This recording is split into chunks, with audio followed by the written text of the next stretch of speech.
Hello everyone, welcome back to Airborne Education. Today we will be doing Flight Planning Monitoring Part 3. Without any delay, let's begin. The crew of an aircraft flying at flight level 100 in IMC in mountainous terrain wishes to descend to flight level 7. Given the following information, what is the true altitude at flight level 7 that the crew needs to use to confirm terrain clearance before descending to the new level? Alright, so first of all we need to focus on flight level 70 because that's what we will fly. So as I said on my last video, if you see the flight level, you need to work with the QNH first. And if you see the altitude first, then you need to work with the temperature first. So let's begin. As we know, the standard is 1013. So 1013 minus 975, and it will give me 38. And in this question, as you can see, that it's given that 1 hectopascal is 30 feet. So times 30, which gives me 1140. So I'll take note of this 1140 from our pressure. Yeah, it's very important. And since we have a lower QNH, basically we are lower. So basically low pressure means low through altitude. Yes, so let's continue. First of all, we need to decrease this 1140 feet from flight level 70 or 7000 feet. So basically 7000 minus 1140 equals 5860. Yeah, so this is by the pressure correction only, and we need to also do the temperature now. Outside air temperature at flight level 100 is minus 20 degrees Celsius. So first of all, what we need to do is that we know every 1000 feet there is 2 degrees Celsius of colder air as we go higher. So basically what we will do is 10 times 2, we can do like that, it's 20. And since we know the sea level temperature in the ISA, which is 15 degrees Celsius, and we get 20 from here minus 15, so it should be actually minus 5, but right now as you can see it's minus 20. So basically the difference is minus 15 ISA. Let's take notes here. So what we will do next, since we know that QNH report is from a nearby airport close to the sea level, so basically we don't have to do the correction for true altitude with the terrain. So we can just jump into the temperature correction. How we will do that is basically 15 times 4 because of the formula times 5.860, which is our altitude divided by 1000. I will put the formula somewhere around here, probably you'll be seeing it right now, and that will give us 351.6. Let's say 352, why not? So 352 feet from temperature. Yes, and remember this is also will be minus because it is colder than the ISA, so we are actually lower. So that gives me the true altitude that we will have is 5860 minus 352, 5508, which is answer alpha, because this is the closest answer, and this is how you solve this question. If you see the flight level, just go for the QNH right away to get your feet. If you see the altitude, I usually go for temperature first, and this is how I do by myself. It helped me a lot during my examination. So that's it for this question, and on to the next one. The figure shows a typical fuel plan for a commercial air transport flight with operational impact factors, as produced by a flight planning tool. Since the airplane has arrived late, it is planned to fly next flight at a higher speed. Use the data below to calculate the revised flight time. So I will not get into any other detail than the flight time. So the question gives us revised speed will be Mach 0.80, revised weight will be 1,500 kilograms more, and cruising altitude will be as planned. So if we open our annex right here, you can see like there's a lot of information. First thing we need to check is what has changed on this flight. So as we know, it was revised speed. That of course changes the flight time. As you can see on the operational impacts on the bottom, it will say speed change Mach 0.80 will make the time minus 6 minutes, and it will give extra weight of 639 kilos. But we are not caring about the kilos right now on this question, so let's move on. And another change that we have right here is we will have 1,500 kilograms more weight. And if you can see from here that 1,500 kilograms of weight is only impacts the extra fuel that we need to carry. It doesn't impact the flight time. So therefore we can just omit that one and move to the trip time. Okay, the original trip time will be 5 hours, 5 minutes. And since we know from the speed change to Mach 0.80, it says minus 6. So basically the new flight time will be 0459, or 4 hours, 59 minutes. And if I check it, and that gives us the answer A. Yes. Alright, for this question, we will be using CAP 697 or figure 3.4 from the methodology charts for your route. You make the following observations. There is some pressure altitudes given, outside air temperature is given, and headwind components are given for different flight levels. And it's asking the fuel flow given for flying at 45% power is 16 gallons per hour. What should be the most fuel efficient pressure altitude to fly a route distance of 300 nautical miles?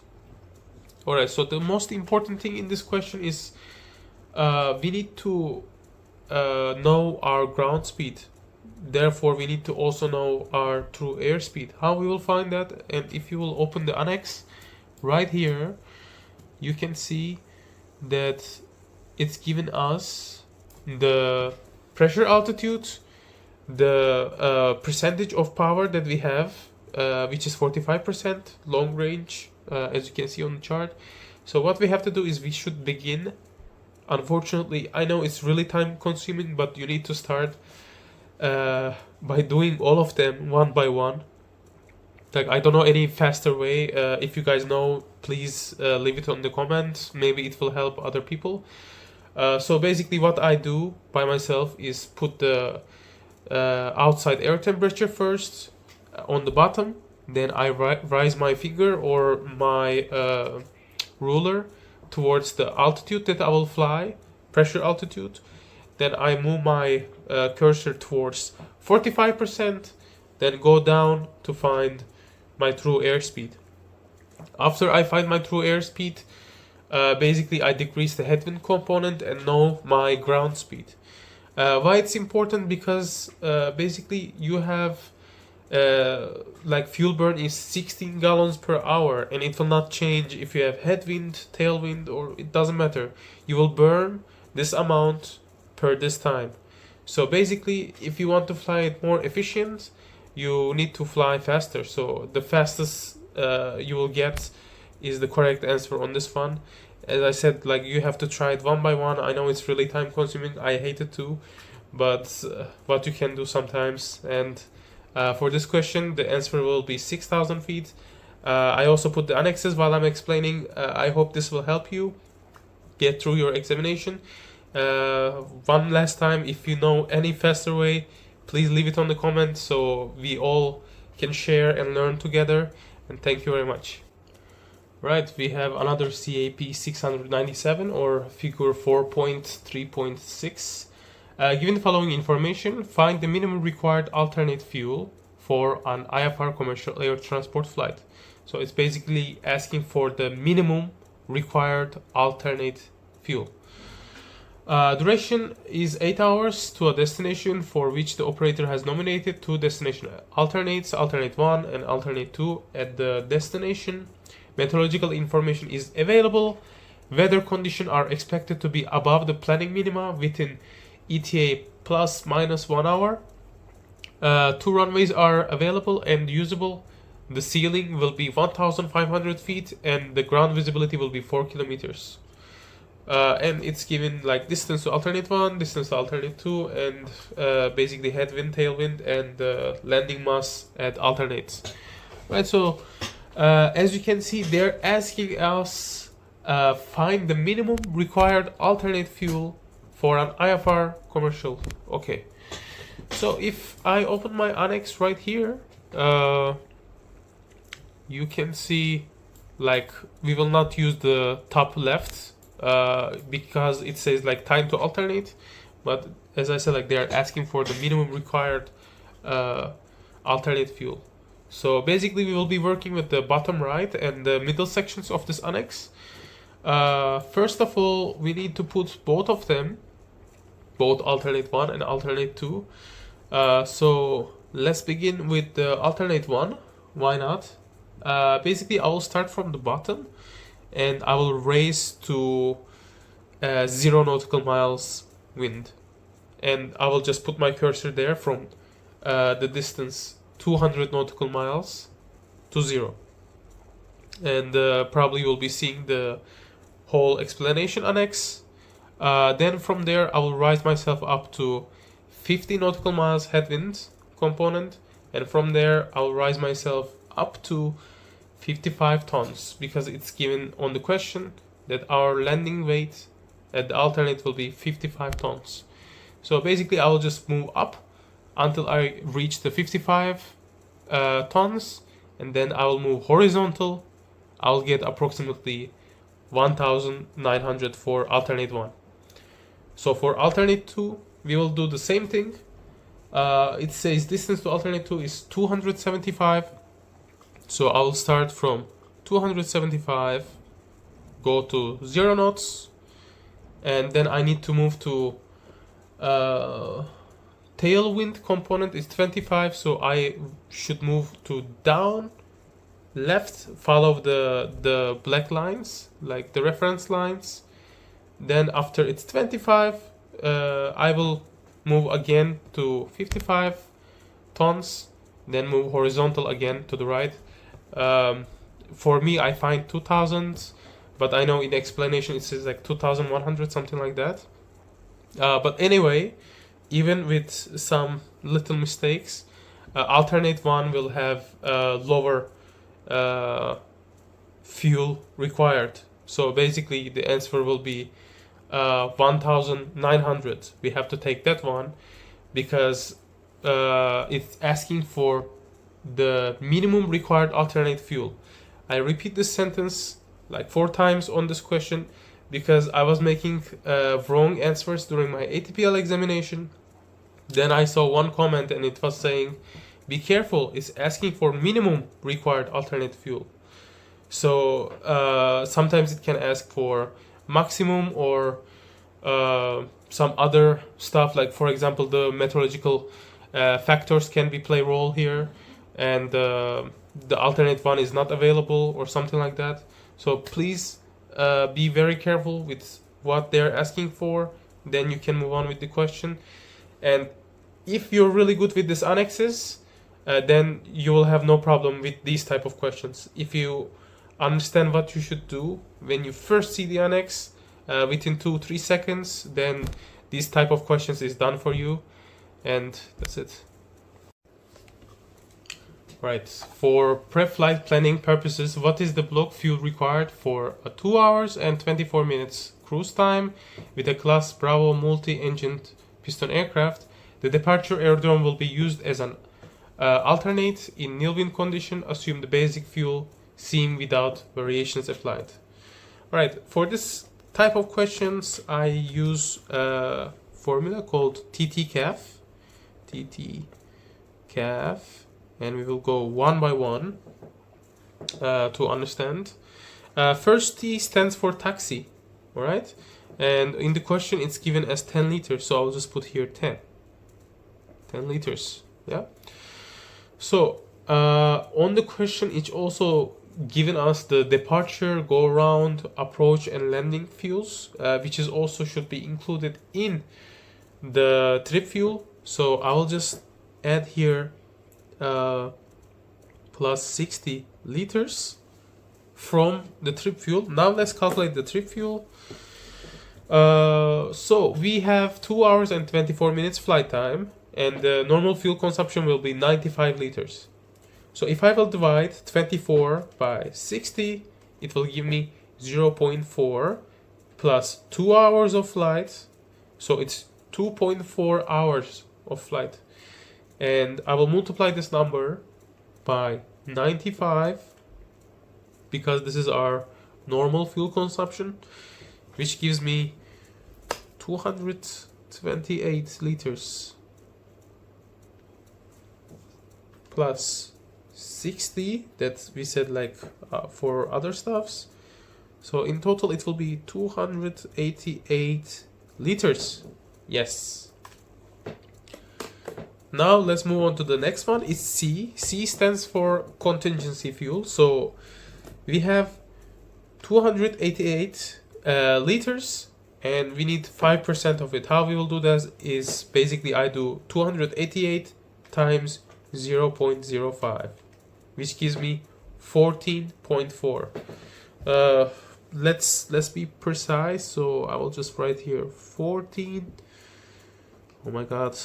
My writing is really bad. Okay, 14.4. Yes. Liters.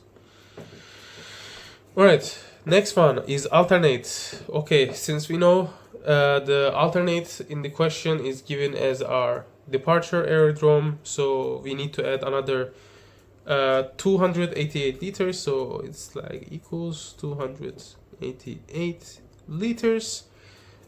And F stands for final reserve. And let me check the question once again. It's piston aircraft. So as you know, for jet engine aircraft, we need to take 30 minutes. For piston, we need to take 45 minutes for our calculations. And it will be on above 1,500 feet holding fuel consumption. All right. So if I will begin that, I usually do like 45 minutes divided by 60, so it's 0.75 hours times how much I burn on holding fuel consumption is 76, which equals to 57 liters. Yeah. So now is the long work. So 10 plus 288 plus 14.4 plus 288 again plus 57, which gives me in total 657.4. Yes. So if I will check my answer, 657. Oh, okay. They forgot about the 0.4, and it's basically anyway. The closest answer is 657. Like for me, what I do on this question is it's really important that you memorize the TTCAF, and just during the examination don't say that, oh, I know this question, I don't have to write the formula, I can do it with my self. Like, yes, you can, but this is more safe. Since you enter your exam, I want you to be fully prepared and ready for anything. So if you do this formula, basically there will be small margin of mistake, like you make it much more smaller. So that was it for the part 3. Thank you very much for watching, and until next time, take care.